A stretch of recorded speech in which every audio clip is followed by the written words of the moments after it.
राजधानी दिल्ली में छठ पर्व को लेकर तैयारियां जोरों पर है। इसी कड़ी में उत्तर पूर्वी दिल्ली के सांसद मनोज तिवारी ने सोनिया विहार दूसरे पुश्ते पर यमुना के किनारे बनाए जा रहे अस्थायी घाटों का निरीक्षण किया। आप तस्वीरों में देख सकते हैं किस तरीके से सांसद मनोज तिवारी यमुना के तट पर बनाए जा रहे अस्थायी घाटों का निरीक्षण कर रहे हैं। साथ ही सांसद मनोज तिवारी ने यमुना के किनारे पड़ी गंदगी का सफाई अभियान भी चलाया। तस्वीरें साफ बयां करती हैं कि किस तरीके से सांसद मनोज तिवारी यमुना के किनारे पड़ी गंदगी को साफ कर रहे हैं। इसी के साथ ही सांसद मनोज तिवारी ने केजरीवाल पर भी जमकर निशाना साधा। सांसद मनोज तिवारी ने कहा कि यदि केजरीवाल सरकार यमुना के तटों पर छठ पर्व मनाने देते तो यमुना के घाटों का अपने आप ही सफाई हो जाती, क्योंकि कोई भी छठ व्रती बिना सफाई के पूजा अर्चना नहीं करते हैं। इसी के चलते सांसद मनोज तिवारी ने नाव में बैठकर यमुना के पानी का भी निरीक्षण किया और यमुना के शुद्ध जल से अपने मुंह हाथ भी धोए।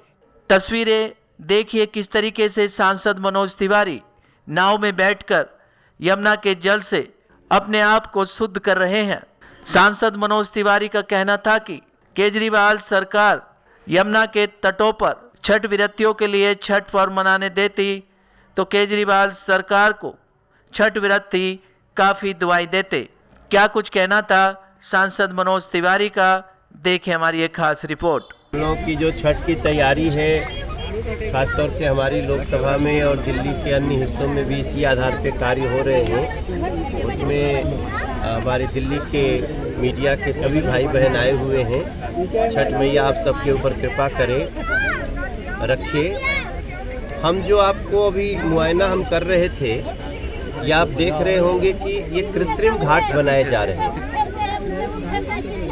एक निर्णय लिया है सरकार, दिल्ली की सरकार ने, एलजी महोदय ने, कि यमुना जी की पॉल्यूशन को देखते हुए हम, और जो एनजीटी का ऑर्डर है कि उसके आधार पे नदी से दूर कृत्रिम घाट बनाए जाए, या कहीं झील हो जैसे भलसुआ झील है, और हमारे यहाँ इस नदी के उस पार जब आप खोंडा खादर में जाएंगे तो वहाँ भी हमने 12 नई झील बना रखी है।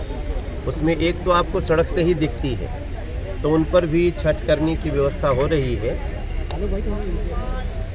तो हम इस व्यवस्था देख रहे हैं कि इसमें क्या क्या हो सकता है, क्योंकि छठ व्रत एक बड़ी आस्था का पर्व है। तो ये कृत्रिम घाट के मार्फत भी कम से कम आस्था का तो निर्वाह हो जाएगा।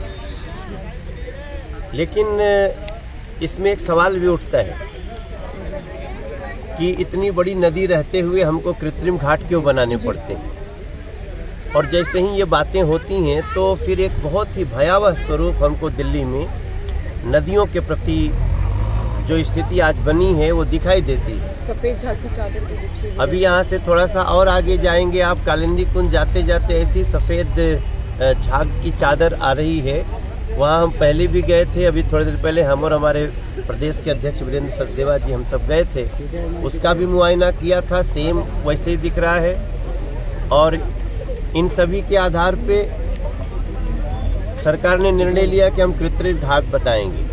लेकिन हम जहाँ खड़े हैं, एक इम्पोर्टेंट बात आपको ये बता दूं कि पोल्यूशन यमुना जी में है, लेकिन हम जहाँ खड़े हैं वहाँ नहीं है।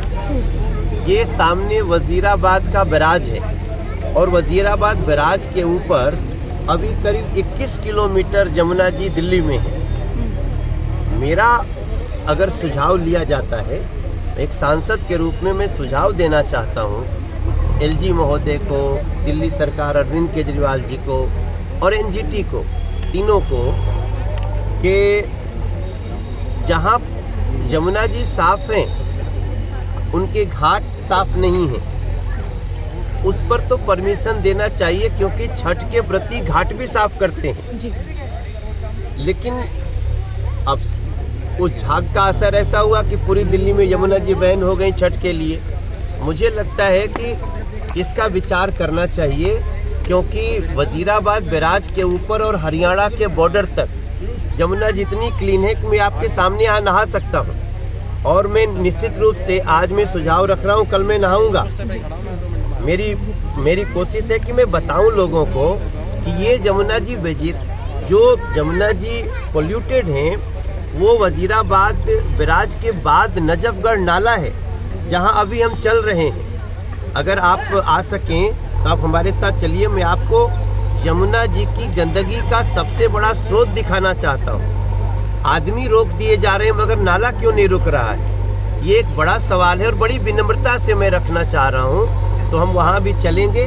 बाकी यहाँ जो भी हमारे एसडीएम मौजूद हैं, डीएम महोदय अभी किसी मीटिंग में उनका फोन आया, उनकी जो कृत्रिम घाट की तैयारी है मैं उससे संतुष्ट हूँ। जिस तरह से आज हम यमुना नदी पर आए हैं और देख रहे हैं कि किस तरह से जो हमारे हिंदू सनातन धर्म के जो तीज त्योहार हैं उनके ऊपर केजरीवाल सरकार किस तरह से कुठाराघात करती हुई आपको दिखेगी। इतनी साफ यमुना जी है और यहाँ पर घाट ना बनाने की अनुमति देना, ये तो सीधा सीधा छठ व्रतियों की आस्था के ऊपर कुठाराघात करने वाली बात है। और इसी का निरीक्षण करने आज हमारे सांसद मनोज तिवारी जी यहाँ आए और हमने यहाँ पर घाटों की सफाई भी की। अगर छठ घाट यही बनाए जाते तो इन घाटों की सफाई स्वतः ही हो जाती और इसका दृश्य ऐसा होता जैसे हम बनारस और काशी में बैठे हैं। लेकिन अरविंद केजरीवाल अपनी कुंठित मानसिकता के कारण सीधा और सीधा कभी दीपावली पर पटाखे न जलाने की बात करके प्रदूषण का हवाला देते हैं, कभी यमुना मैया गंदी है, यमुना मैया मैली है, यमुना मैया गंदी है। तो इसकी जिम्मेदारी, इसको साफ करने की जिम्मेदारी सरकार की है, दिल्ली सरकार की है। वो अपनी जिम्मेदारियों से भागती हुई जो हमारे तीज त्योहार है उनके ऊपर अंकुश लगा रही है, लोगों को वो ना बनाने की बात कह रही है। तो बहुत ही सोचनीय विषय है जनता के लिए कि किस तरह से वो इस सरकार को अपना जवाब देंगे। देखो, ये दिल्ली वालों का बहुत बड़ा दुर्भाग्य है कि हिंदुओं का सबसे बड़ा, हिंदुओं में जो पूर्वांचल क्षेत्र के छठ व्रतियों का जो ये त्योहार है, बहुत बड़ा त्योहार है, आस्था का वो है। लेकिन दुर्भाग्य से 3-4 साल से हम जमुना जी में पूर्वांचल के लोग छठ का पूजा नहीं कर पा रहे हैं। जबकि जमुना जी में जल दे करके, दूध और जल का उसमें वो देते हैं, सूर्य भगवान की पूजा होती है, गंदगी कुछ भी नहीं होती है। और उससे ज्यादा बल्कि 15 दिन 20 दिन पहले श्रद्धालु जो है जमुना जी में आकर के अपने अपने घाट को साफ करते हैं। जमुना जी इतना साफ कभी नहीं होती जितना छठ के समय में लोगों के द्वारा हो जाती है। लेकिन आस्था का विषय होने के बाद भी दुर्भाग्य की बात है, दिल्ली सरकार सिर्फ प्रदूषण और जमुना जी को दूषित करने के बहाने बना करके 3-4 साल से जमुना जी में छठ का पर्व पूर्वांचल क्षेत्र के लोग नहीं मना पा रहे हैं।